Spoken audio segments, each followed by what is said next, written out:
Assalamualaikum warahmatullahi wabarakatuh. Baik, gimana kabar teman-teman semua?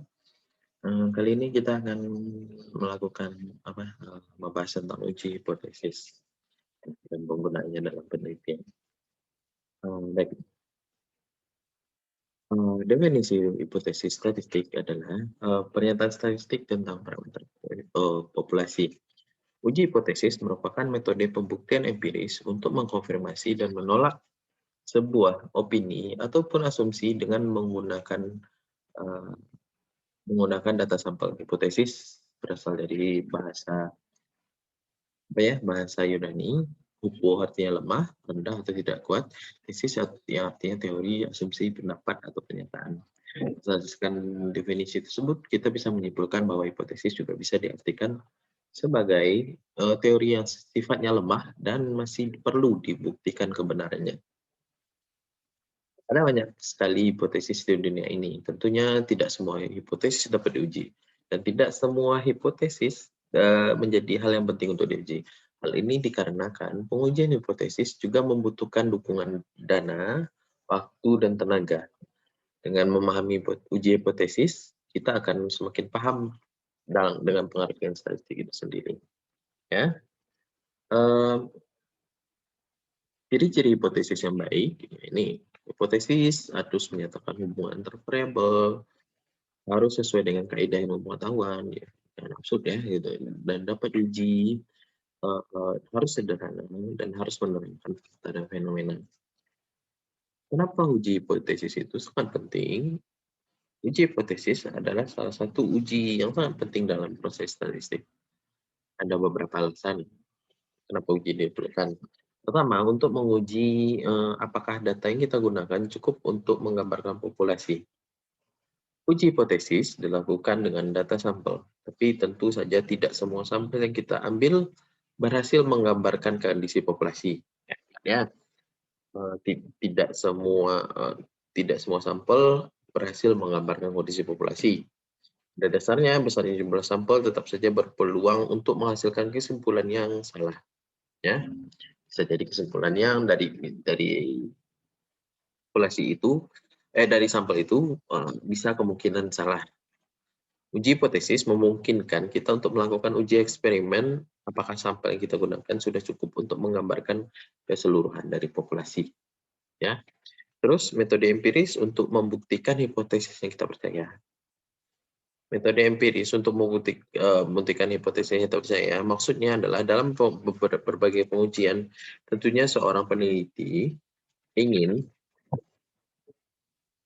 membuktikan asumsi atau pendapat yang ia percaya. Uji hipotesis membantu kita dalam membuktikan berbagai hal terjadi apakah benar-benar fakta atau hanya sesuai dengan teori belaka. Nah, jenis hipotesis. Secara umum, hipotesis digunakan untuk menguji sebuah pendapat, klaim, atau asumsi yang sering beredar di masyarakat. Dan hipotesis ini muncul entah dari mana. Seringkali kita mendengar misalnya perempuan dengan gelar pendidikan yang tinggi akan sulit mendapat pasangan. Tanya ini anggapan dari mana? Ini bisa dipercaya apa tidak? Ya, ya hanya butuh hipotesis. Secara umum ada dua jenis hipotesis, ya. Hipotesis nol atau anom. Hipotesis ini awal, berisi kepercayaan, asumsi, atau pendapat yang masih dibuktikan kebenarannya. Biasanya hipotesis yang tidak adanya perbedaan antara ukuran populasi dan ukuran sampel. Artinya maksudnya ini diasumsikan bahwa diasumsikan bahwa populasi ini seperti ini. Ya, mungkin pendapat tadi yang bilang perempuan yang tinggi tidak akan sulit mendapatkan pasangan. Ya, kita anggap hipotesis namanya seperti itu. Gitu. Terus hipotesis alternatif merupakan hipotesis yang menyatakan pendapat yang berlawanan dengan hipotesis nol. Ya, artinya kalau di sini perbedaan data populasi dengan data sampel. Artinya kita misalnya kita balik lagi dengan yang tadi, apa perempuan dengan gelar tinggi tidak akan sulit mendapatkan pasangan, ya. Dan hipotesis alternatifnya kebalikannya.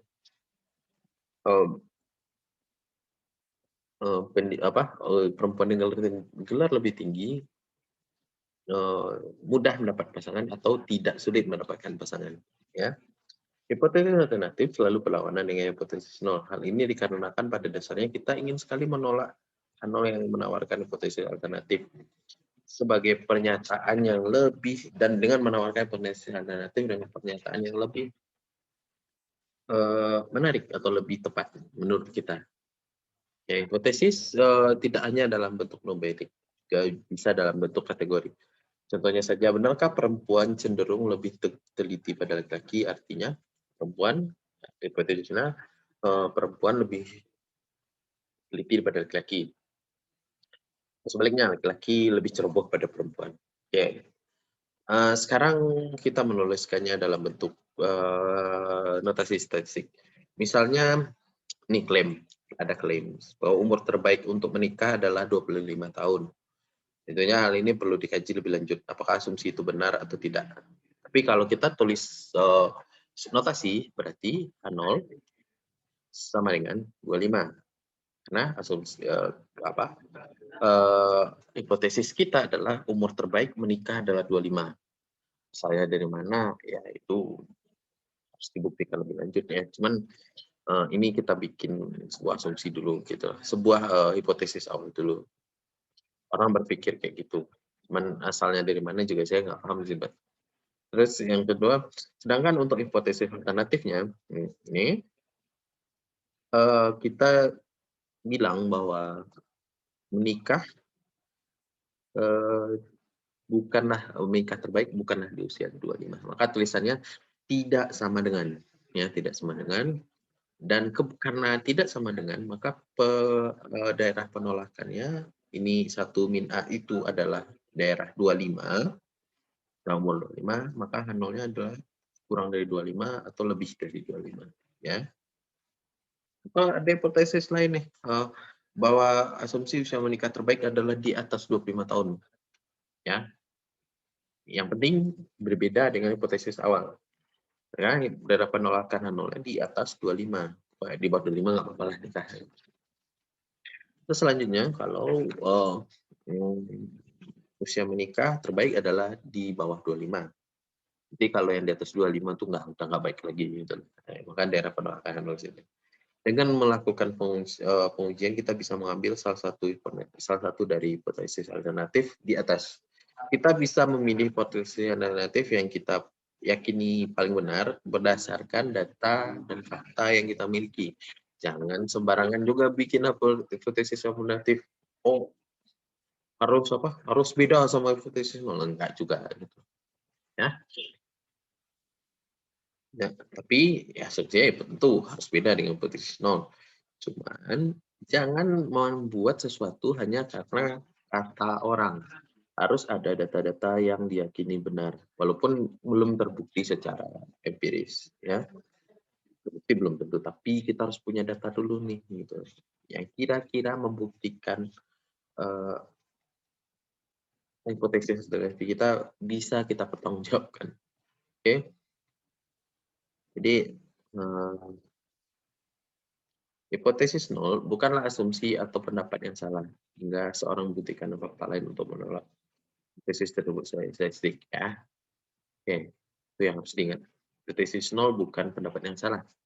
Oh, karena kita pengen menguji, karena kita yakin bahwa misalnya umur menikah itu makin tinggi pendidikan maka jodoh paling baik, misalnya gitu. Makanya kita bikin hipotesis nol yang rendah pendidikan jodohnya buruk. Enggak juga seperti itu.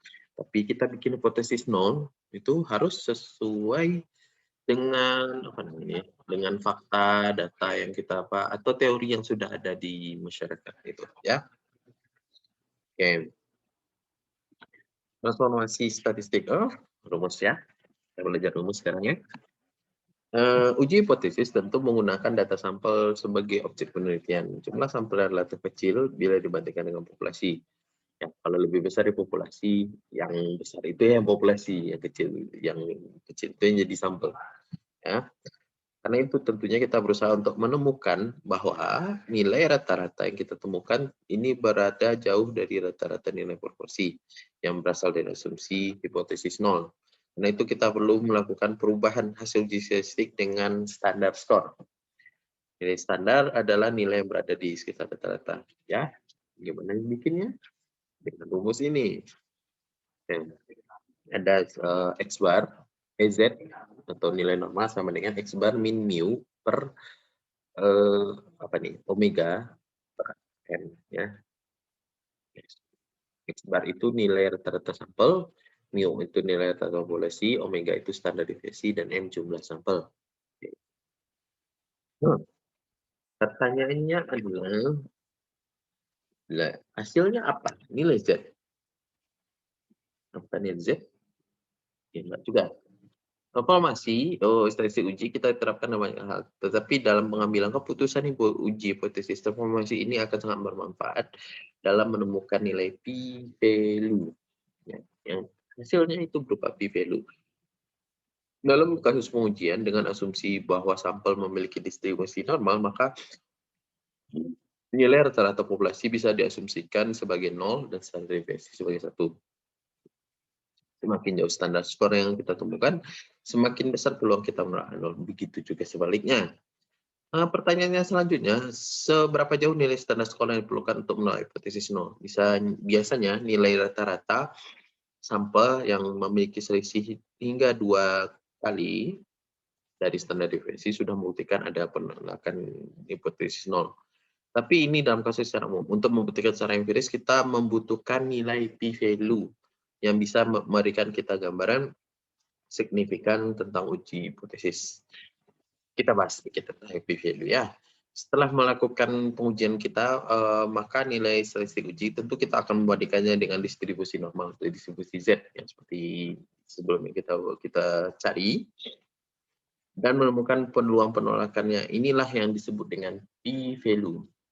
P-value merupakan nilai signifikansi yang didapat dalam pengujian hipotesis yang merepresentasikan peluang terjadinya suatu kejadian hipotesis. P-value bisa digunakan sebagai alternatif untuk menentukan apakah hipotesis 0 diterima atau ditolak. P-value biasa digunakan sebagai alternatif untuk dalam penentuan apakah hipotesis 0 diterima atau ditolak. Semakin kecil nilai p-value, hal ini menunjukkan bahwa peluang untuk menolak hipotesis 0 semakin besar. P-value didapatkan dengan cara melakukan transformasi nilai statistik uji yang didapat ke dalam tabel. Distribusi normal. Bila p-value lebih kecil dari alfa, ingat alfa 0,05 ya. Ini kita bahas sesi sebelumnya, maka kita berhasil menolak 0. Apakah kita menerima hipotesis alternatif sebagai kejadian yang lebih valid atau lebih kuat? Sebaliknya, bila nilai p-value lebih besar dari alfa, maka kita gagal menolak H0. Ya, artinya data yang kita gunakan tidak cukup untuk membuktikan bahwa hipotesis alternatif yang kita gunakan adalah tepat. Terkadang ya, beberapa orang mendefinisikan gagal menolak H0 itu sama dengan menerima H0. Dari beberapa referensi yang saya temukan, ini hal yang kurang tepat. Karena di lain kesempatan bisa jadi kita berhasil menolak H0 dengan cara menambah sampel. Ya. Makin tinggi sampel bisa kemungkinan untuk menolak H0 mungkin lebih tinggi atau menggunakan metode penarikan sampel yang lebih tepat. Tergantung metodenya dan tergantung jumlah sampel. Ya. Jadi yang penting berapa hipotesisnya, berapa signifikansinya, alfanya, jumlah sampelnya dan metodenya, ya itu yang harus dipikirin. Ya.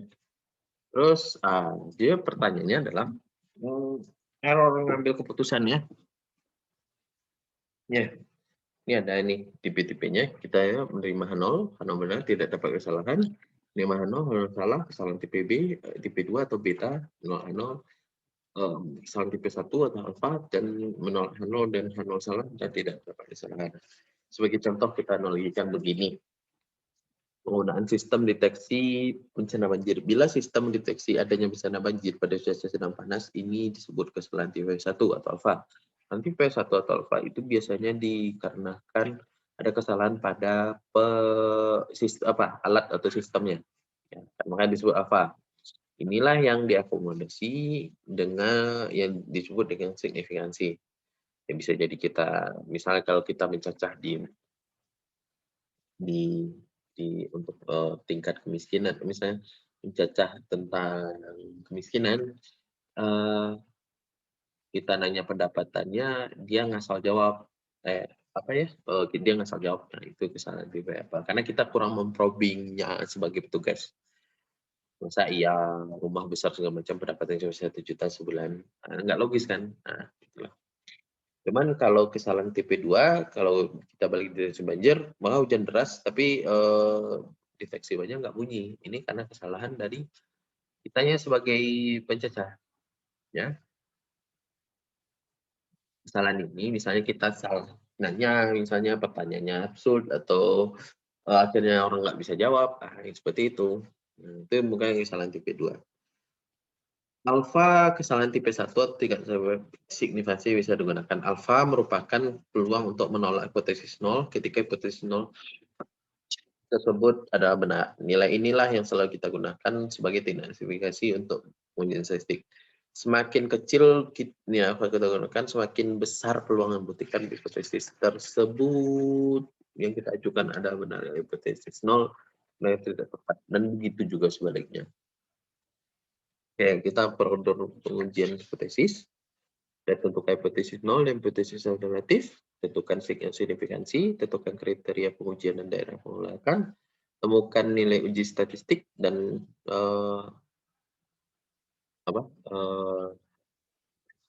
kesimpulan, ya gitu. Contoh nih, contoh pengujian hipotesis satu arah, ya, hipotesis satu arah yang saya pilih. Ini datanya ada 40 orang, kita tanyakan menikahnya kapan, umurnya. Terus prosedurnya, formula hipotesisnya karena kita tanya adalah, berapa yang tadi, H0 tadi, bahwa usia ideal sebuah pernikahan ada 25, maka formula hipotesisnya adalah H0 25 dan HA bukan 25. Taraf nyatanya alfa kita asumsikan 5%, tabel Z untuk 5% itu 1,65. Nah, ujinya 2 sisi, maaf ini salah nih, sisi kanan. Kriteria pengujiannya H0 diterima dengan Z0 kecil dari 165 dan H0 ditolak jika Z0-nya kecil dari 165. Kita hitung nilai Z-nya. Z-nya adalah X bar min mu per standar deviasi per akar N. Tadinya 5,67. Nilai Z artinya besar dari 1,65, H0-nya ditolak. Berdasarkan kesimpulan di atas, bahwa usia ideal menikah 25 tahun tidaklah benar. Usia ideal menikah 3 tahun bukan 25. Ya, bukan 25. Ya. Itu kesimpulan yang didapat, ya. Terus ada 2 arah. Oke. Bila rata-rata panjang jagung adalah hasil panen 15 cm, berdasarkan hasil panen diketahui jagungnya rata-rata 17, maka standar deviasi adalah 5 cm dan 100 sampel, maka uji hipotesis yang benar pada rata-rata jagung ini adalah 15 cm. Hipotesisnya H0 15 dan H kecil kurang dari 15. Alfa membandingkan 5%, 0,05, Z 0,05, 1,96, Z 2 arah. H0 diterima jika 1,96, ini min 1,96, Z 0 bisa 6. H0 ditolak Z 0 1,96 dan Z 0 kecil dari min 1,6. Hasilnya Z-nya 5,67 nih. Karena Z besar daripada 1,96, maka H0 ditolak. Bisa disebutkan ujian tersebut bukanlah 15 cm. Oke? Terima kasih. Ya, inspirasi adalah hipotesis menuju pengalaman Muhammad. Oke, sekian dulu. Terima kasih atas itunya, atensinya. Assalamualaikum warahmatullahi wabarakatuh.